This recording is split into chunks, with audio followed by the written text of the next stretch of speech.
Hey YouTube, this is Bill. If you've seen my previous videos, you might have seen my video on the speaker on the left, the QSC CP8. And I've stated that's the bargain of the century in the portable PA world. And I was doing a little more research and I came across this speaker on the right. It's called the Yamaha BDR10. It's been out for a while. I think it's out for 3 years already, but I just didn't know anything about it.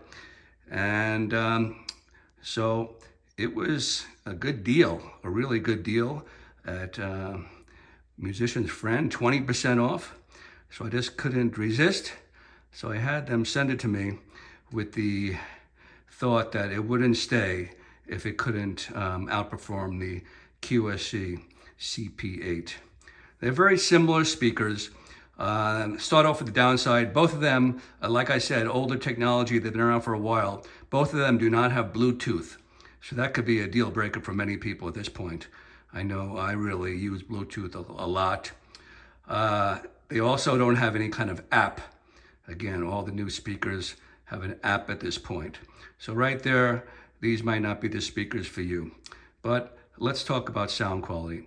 So the CP8, by its name, is an 8-inch.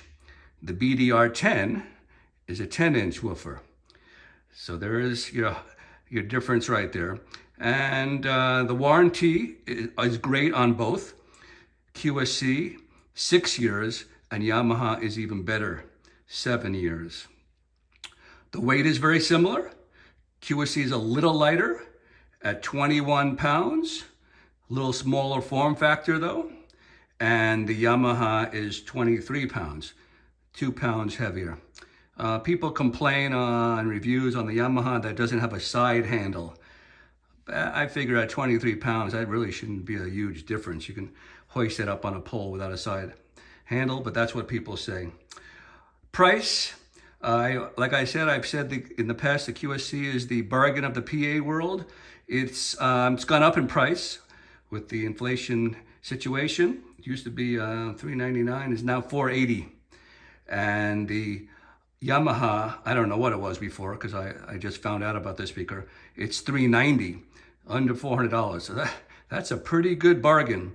So, and then on top of that, I got 20% off. So I really got a great deal. But the question is, do I need it? Am I going to keep it? So let's talk about sound signature. The QSC, and I A/B them. I have a setup where I could A/B them with a mixer, and I can mute one, and I can play them together. I usually set them both at the same dB level. I set them both at about 85 dB, which is kind of a medium to low volume, and I can really tell which has the better quality hi-fi sound. And the winner in that category was definitely the QSC. It has a certain clarity, cleaner, more of a hi-fi, high-end than the Yamaha. The Yamaha, again, because of the 10-inch woofer, had a slight bass advantage, a little bass added when I cut in the Yamaha playing with the QSC. And then the other way around, when the Yamaha was playing by itself, it kind of had more of a darker tone. You might call it a little muddier. And then when I unmuted the QSC, all of a sudden it brightened up and that clarity came. So I'd probably say for vocals, keyboards, the QSC would definitely be better. But if you're not planning on using a subwoofer, you just want to go with one speaker, maybe the Yamaha might be the choice because it has a little more low end. Taking a look at the controls on the back, very, very similar speakers. Like I said, they were built at pretty much the same time. 2 channels, combi jacks. It has a nice rocker switch instead of some of the more modern speakers that have a push button switch. I prefer the rocker. They both have XLR out, which is great. Here's one of the differences that I would say is a downside for the Yamaha. The QSC has the 1/8 inch jack, so you can plug in a phone on the fly. One of your friends can just say, oh, let me hear how your speaker sounds, and they can just plug in their phone with a 1/8 inch cable. And then if you look here at the Yamaha, it has the old school RCA. But DJs I know use RCA with their controllers, so maybe that's a plus for them. I know for my own situation, I don't need RCA, and I miss the 1/8 inch jack. So to me, that's a plus for the QSC. Beside that, they're very, very similar. I really can't think of, they don't have much EQ on either one of them. I like the fact that they both have locking XLR. That's a plus for both of them. Neither has a fan. You don't hear any fan noise. So I really don't see a bunch of difference except for that 1/8 inch jack in on the QSC. Both speakers are known to be excellent monitors for bands. So here's how it looks in the monitor position. So let's talk about max volume. The Yamaha is actually rated a little higher at 129 dB, but every manufacturer does their testing a little differently. The QSC is rated at 124. So I do my own dB testing, and the way I do it is I use the same track for all my speakers. I sit back about 4 meters, and before I do the actual volume test, I use headphones, hearing protection, and I turn up the speaker slowly until I see the red clip light, and that gives me my maximum volume, and then I back it off a little so I'm not going into any damaging of the speaker. So my max dB test, I call it.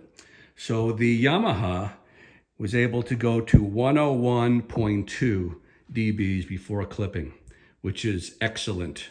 That is very, very loud. Again, I'm sitting back at 4 meters. It's not the 1 meter test that companies give you. The QSC, on the other hand, was able to go up to 109.4, considerably louder, 8 dB louder. That's like having two speakers instead of one. So I was surprised, but I thought I would give it a different type of test, because no matter how high I tested at that volume, I really couldn't get the Yamaha to clip. So that 101.2 was with my phone at maximum and the Yamaha gain on the back at maximum, and it wasn't clipping. So I was wondering if I put some type of preamp in front of it, what's the potential of this speaker. And sure enough, I put a little preamp, a headphone amp that I use, and it boosted it up to 108.7 before clipping. And again, just to remind you that the QSC still did 109.4, slightly louder. So the Yamaha is quite a powerful little speaker for that price if you put some type of preamp or mixer in front of it. Very impressive. The question is, am I going to keep it? So I mentioned before, the lack of the 1/8 inch jack is an issue for me. RCA jacks is something I don't use. So here's my workaround. I had this adapter, RCA adapter into 1/8 inch.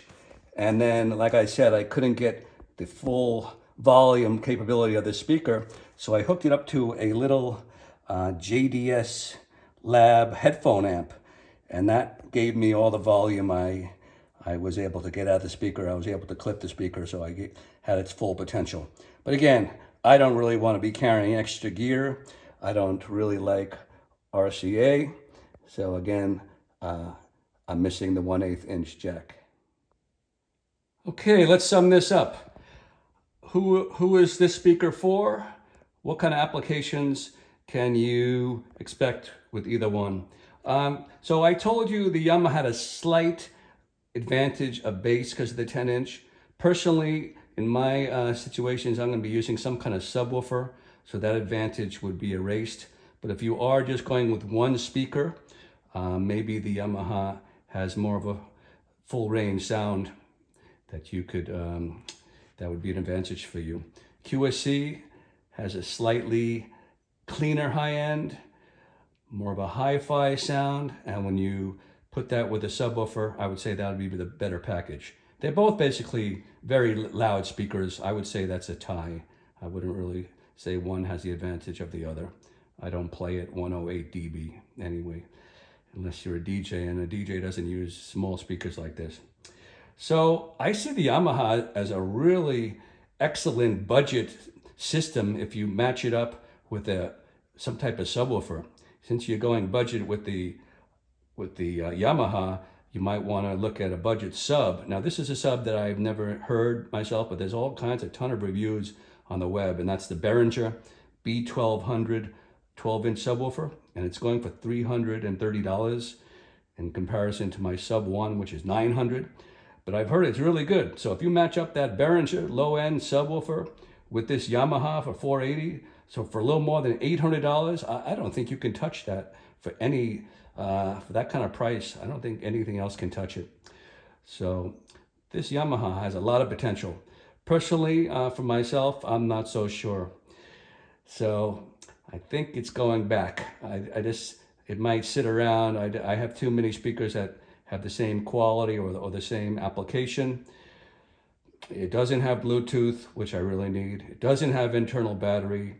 So it has a couple of strikes against it, but I hate to return it. I mean, with that 20% off discount, I got it for $311. I mean, you can't even get a decent Bluetooth portable speaker at Best Buy for that kind of money. This thing is really a pro level performance. So anybody out there looking for their first system, you match this up with a little sub, it would be an incredible combination. But for my personal use, I hate to say it, I think it's going back. QSC is still my reigning champion. Okay, I'll be making more videos in the future. I made this video because when I was researching the Yamaha BDR, I didn't find anybody who compared them. So I think this will be the very first video on YouTube that actually compares the QSC CP8 to the Yamaha BDR10. Okay, I hope you enjoyed. This is Bill. Later.